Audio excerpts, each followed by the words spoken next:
Respuesta al doctor Héctor Delgado. ¿Puede el cristiano dejar de pecar? Sección 4. Breve explicación de Judas 24. Parte 2.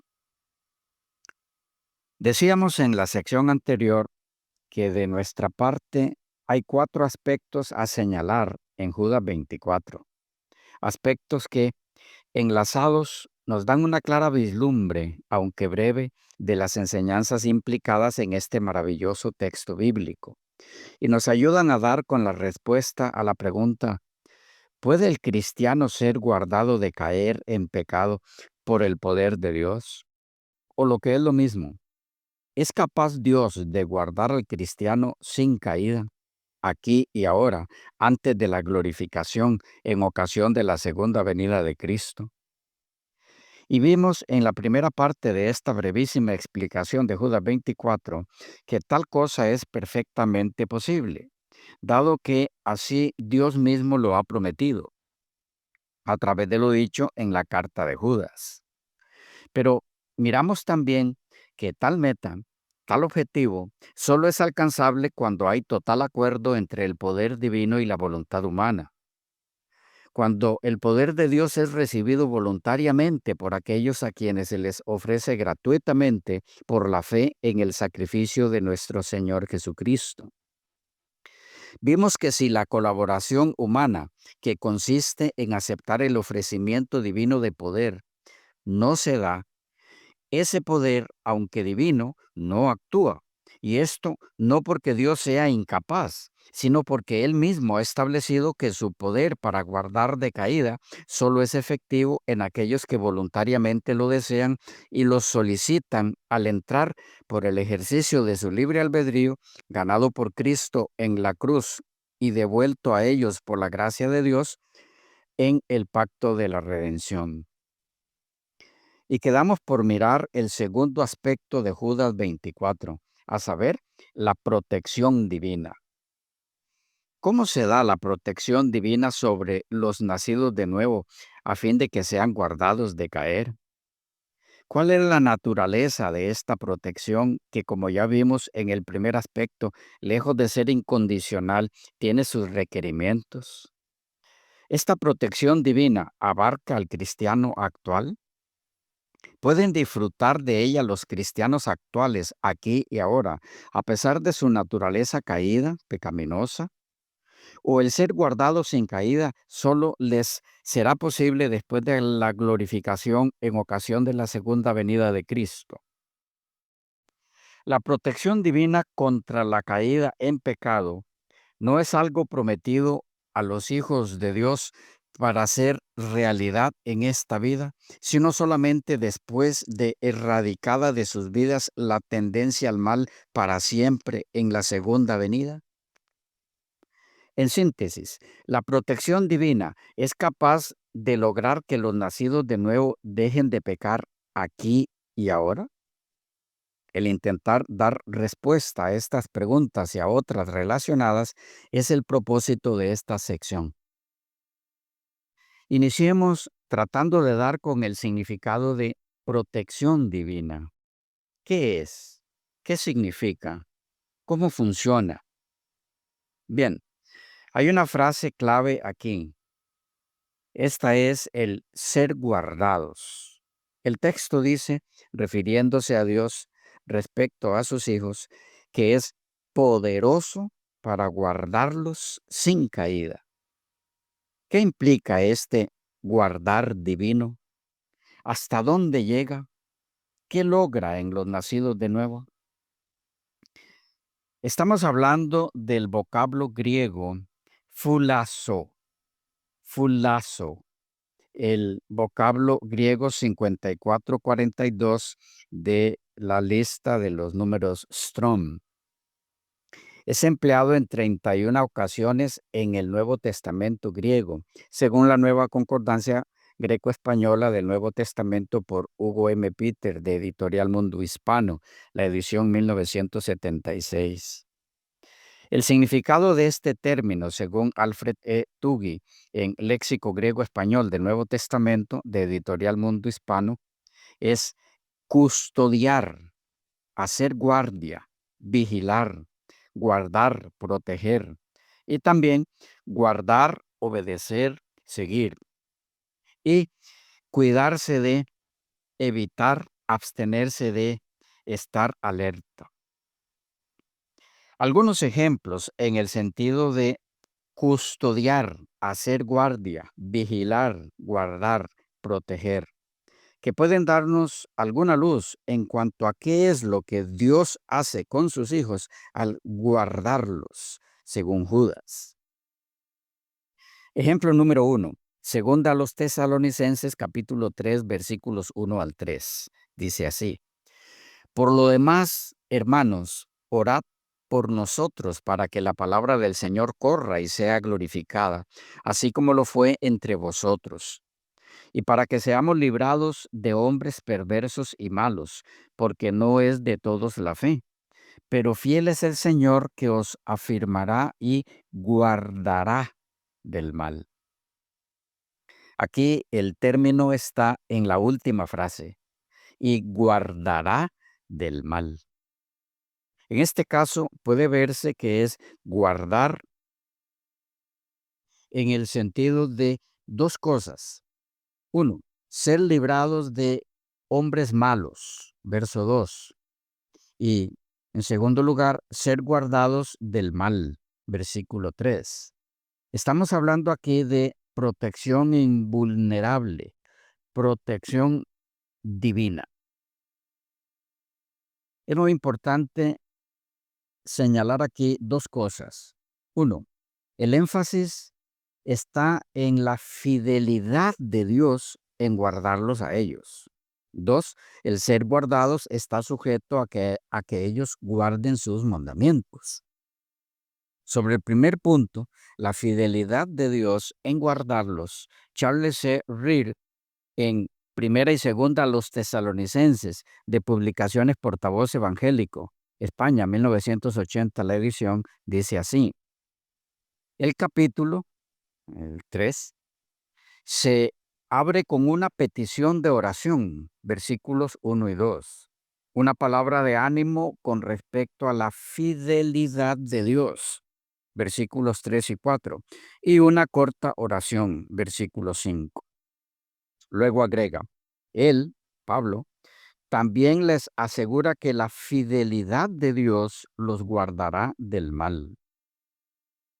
Y sobre el inciso 2, este mismo autor dice: su confianza en la fidelidad de Dios también se extiende a que ellos guarden sus mandamientos, tanto los que Él les ha dado como los que va a darles en los versículos 6 al 15. Es una forma cuidadosa de introducir lo que sigue. O como se ve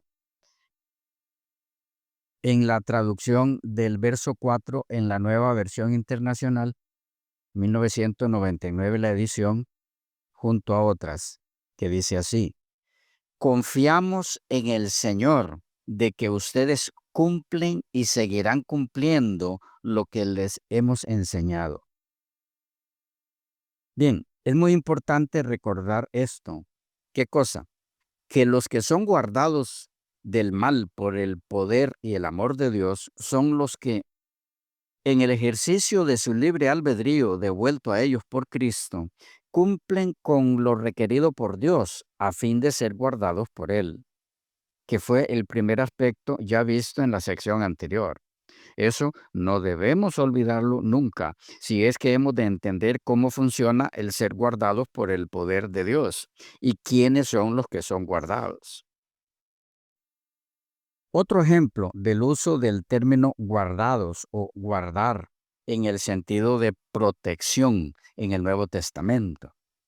Juan 17:12 dice: cuando estaba con ellos en el mundo, yo los guardaba en tu nombre, a los que me diste, yo los guardé.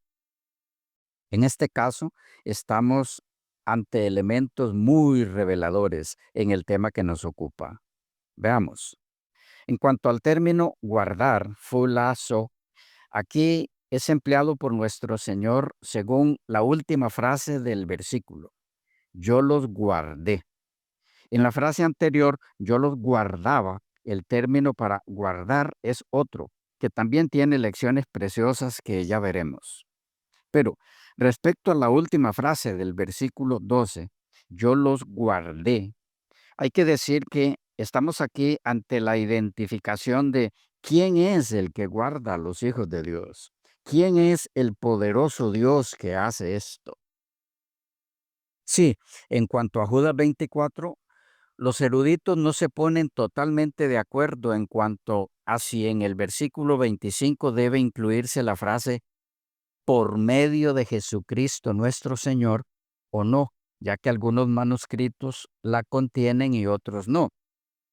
Pero, sea cual fuera el caso, si hay que incluir la frase por medio de nuestro Señor Jesucristo en Judas 24, el texto estaría diciendo que el que recibe la gloria por su poder y majestad, manifestados en el acto de guardar sin caída a sus hijos, es Dios por medio de Jesucristo.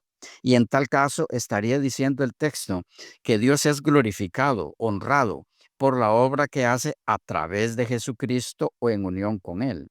O sea que el guardar de caída a sus hijos es la obra mancomunada de la deidad.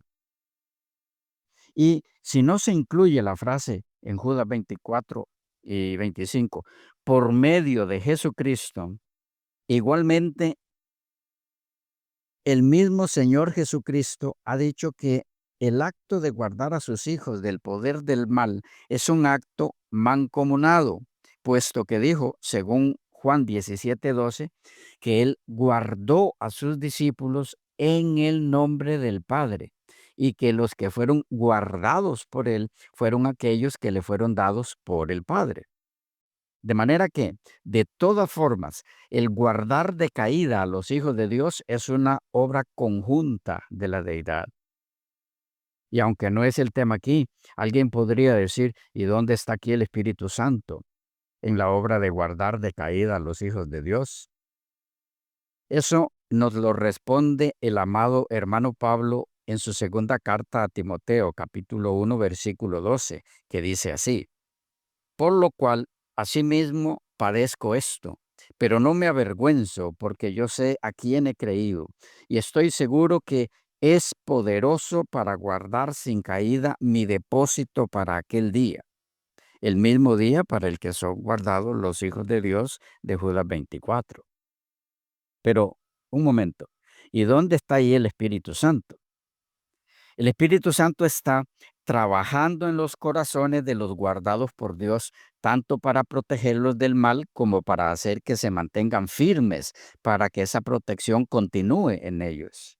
Como sabemos que esa es la obra del Espíritu Santo en una forma mancomunada en la acción realizada junto con el Padre y el Hijo. Porque el mismo apóstol Pablo nos lo dice en los versículos que siguen, 13 y 14.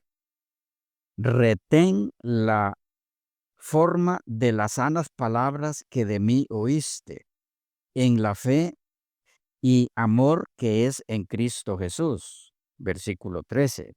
¿Qué tenemos aquí? Que podemos tener la seguridad de que Dios nos guarda si retenemos su palabra en nosotros. Pero, ¿cómo podemos retener su palabra en nosotros? No por nuestras fuerzas, no por nuestra capacidad, no por nuestras habilidades, sino por la obra del Espíritu Santo en nosotros. Eso es lo que dice el verso siguiente, el 14. Guarda el buen depósito por el Espíritu Santo que mora en nosotros. ¡Qué maravilla! Y ahí la deidad en su obra conjunta guardando de caída a los nacidos de nuevo. No sé si realmente estamos captando todo lo implicado en la obra divina de protección al guardar a sus hijos de caer. Se trata ni más ni menos que de la obra de los tres grandes dignatarios del cielo obrando en conjunto, cada uno en su función para la protección de sus hijos del poder del mal. Ese es el Dios que recibe la gloria, la honra y el imperio por los siglos de los siglos, según Judas 25. ¿Será que podemos darnos cuenta por qué es que Satanás no puede ante tal potencia? Y por otro lado, ¿será que podemos vislumbrar contra qué poder es que atentan quienes dicen, enseñan y defienden que es imposible para los hijos de Dios dejar de pecar aquí y ahora? ¿Acaso no puede verse aquí que lo que estos señores están diciendo es ni siquiera la potencia procedente de la deidad en conjunto es capaz de hacer lo que el hombre nacido de nuevo puede hacer, que es dejar de pecar? ¿Qué clase de doctrina es esa para que se le dé lugar en los púlpitos cristianos? ¿Acaso no es esa una herejía de las más marcadas por el error y la falsedad? ¿Qué dirían Judas, Pablo y todos ellos si resucitaran y escucharan a tantos profesos maestros de la palabra enseñando semejantes cosas y a sus oidores repitiendo aménes al unísono como si eso fuera enseñanza de la palabra de Dios? Pero también hay maravillas aquí en las cuales gozarnos. Decíamos que en Juan 17:12 el término guardar de Judas 24 se encuentra en la última frase, yo los guardé, y que en la frase anterior, yo los guardaba, el vocablo es otro, pero que también hay allí una lección preciosa. ¿Cuál es? Veamos. El término empleado por Juan en la primera frase, yo los guardaba, es el vocablo tereo, tereo, el vocablo griego 5083 de los números Strong, empleado en 71 ocasiones en el Nuevo Testamento griego. Lo interesante en este caso es que ese término es el mismo empleado por Judas en su carta en los versículos 1 y 21. En el 1 dice, Judas, siervo de Jesucristo y hermano de Jacobo, a los llamados santificados en Dios Padre y guardados en Jesucristo. Y en el versículo 21, conservaos en el amor de Dios, esperando la misericordia de nuestro Señor Jesucristo para vida eterna. ¿Qué hay para aprender aquí? Mucho. Del uso del término en el versículo 1 puede verse que, en primer lugar, quien los guarda es Jesucristo. En segundo lugar, los que son guardados por Jesucristo son aquellos que previamente han sido llamados y santificados. Lo primero puntualmente, lo segundo continuamente. Noten cómo la Escritura insiste en esto. Los que son guardados son los nacidos de nuevo, y es a partir de allí que son guardados. Es por eso que está totalmente fuera de lugar lo que hace el doctor Delgado al decir que nadie puede vivir sin pecar como lo hizo Cristo. ¿Por qué está fuera de lugar eso? Porque de quienes Dios espera que se mantengan sin caída, al ser guardados por su poder, es de aquellos que han respondido a su llamado y están siendo santificados en su poder divino y por su poder.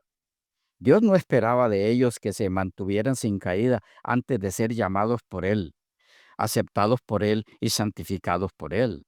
Su vida anterior, la vida sin Cristo, no es en lo absoluto tema de Judas 24.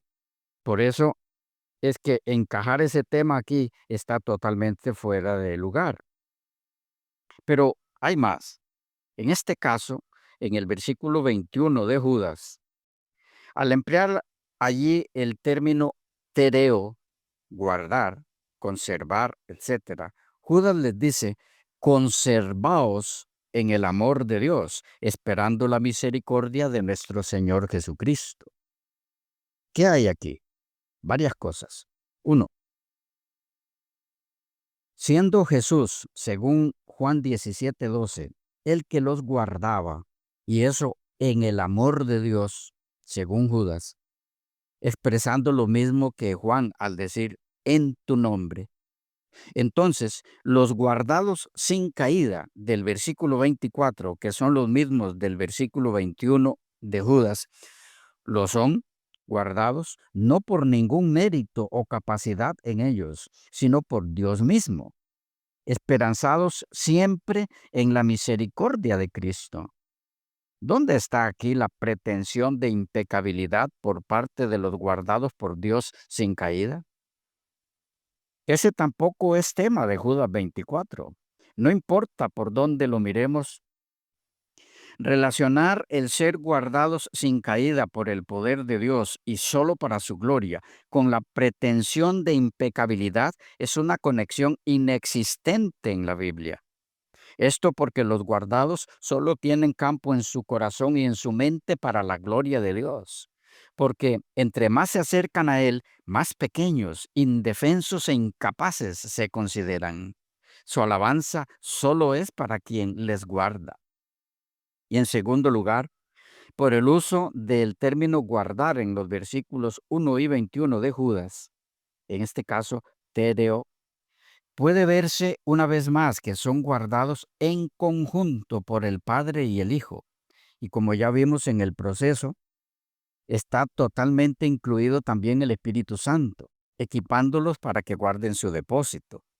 Otra vez, entonces, quien guarda a los nacidos de nuevo sin caída es la deidad, el Dios Trino, el Dios soberano y todopoderoso, Jehová, el que no tiene igual ni rival.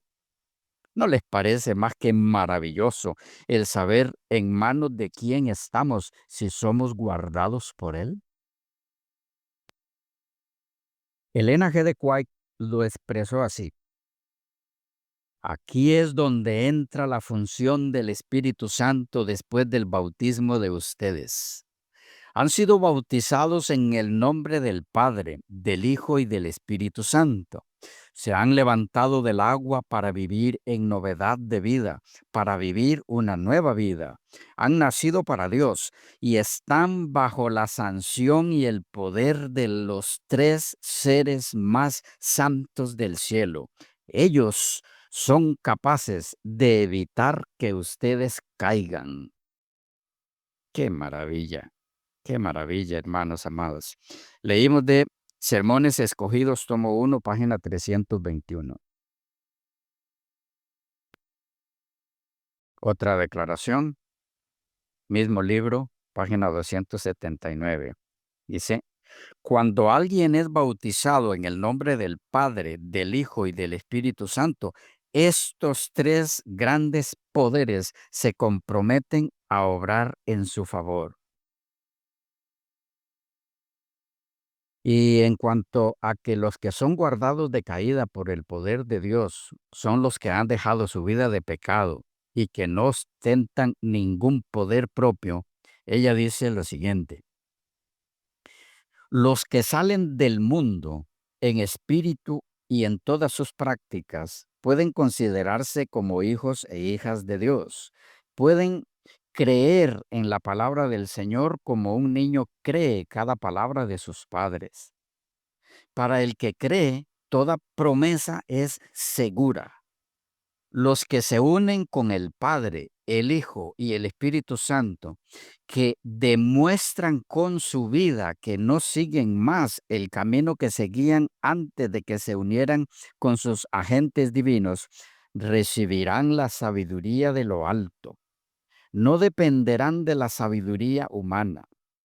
Los cristianos, como miembros de la familia real e hijos del Rey Celestial, para tratar correctamente con el mundo, deben sentir la necesidad de un poder que solo se origina en los instrumentos celestiales que se han comprometido a trabajar en favor de ellos.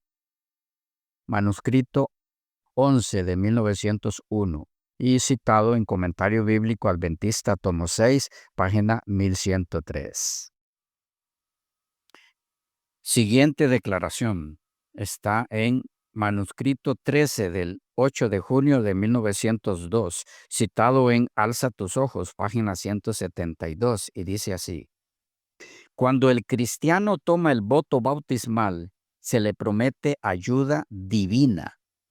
El Padre, el Hijo y el Espíritu Santo están listos para obrar en su favor. Dios coloca a su alcance los recursos del cielo a fin de que pueda ser vencedor. Su propio poder es pequeño, el del hombre. Su propio poder es pequeño, pero Dios es omnipotente y es su ayudador. Diariamente debe presentar sus necesidades ante el trono de la gracia. Mediante la fe y la confianza, apropiándose de los recursos provistos, saldrá más que vencedor. ¿Por qué entonces no avanzan con fe y valor los que están combatiendo contra los poderes de las tinieblas? Dios, Cristo y el Espíritu Santo están de su lado. La siguiente declaración está en manuscrito 57 de 1900 y citado en Comentario Bíblico Adventista, tomo 6, página 1075.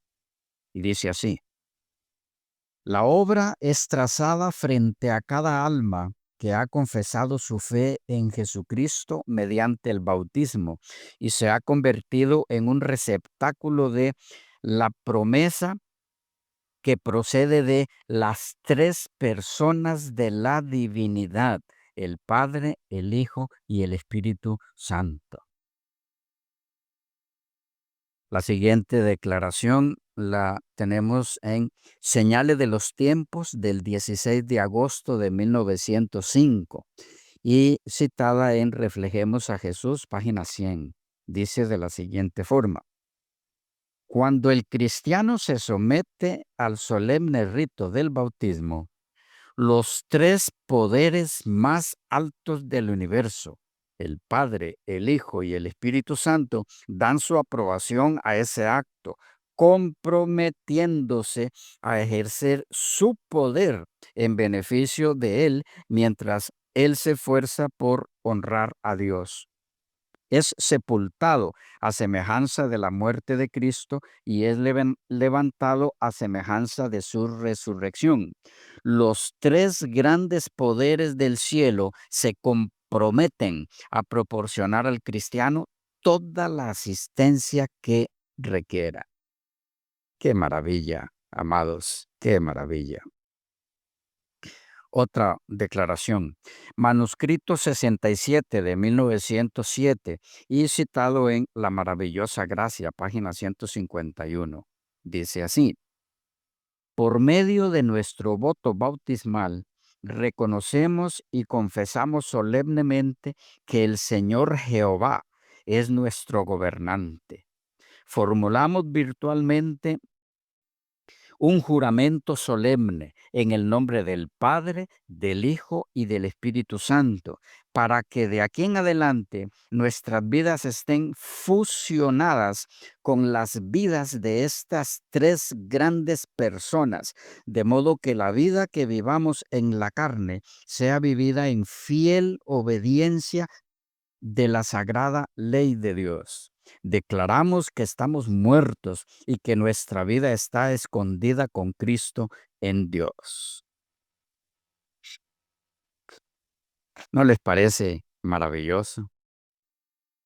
Quisiéramos concluir estas declaraciones repitiendo la primera, porque no tiene ningún tipo de desperdicio en cada una de sus frases. Dice así: aquí es donde entra la función del Espíritu Santo después del bautismo de ustedes. Han sido bautizados en el nombre del Padre, del Hijo y del Espíritu Santo. Se han levantado del agua para vivir en novedad de vida, para vivir una nueva vida. Han nacido para Dios y están bajo la sanción y el poder de los tres seres más santos del cielo. Ellos son capaces de evitar que ustedes caigan. Decíamos que esta es de Sermones Escogidos, tomo 1, página 321. Bien, hay muchas declaraciones más, donde es más que claro que el Dios que guarda de caída a sus hijos es el Dios formado por el Padre, el Hijo y el Espíritu Santo.